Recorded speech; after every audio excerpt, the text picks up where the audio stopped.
Ayan naman po ay magluluto ng mais. Maglaga ng mais na walang tubig. Ayan po, oh, walang tubig. Sasalang natin sa induction cooker.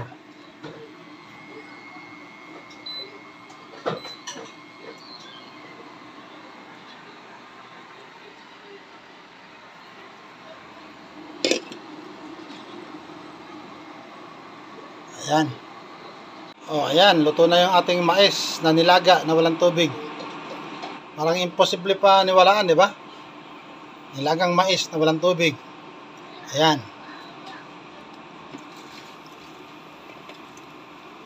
Walang tubig. Sinigang ng ito po yung pinaka-diet ko habang nagre-recover.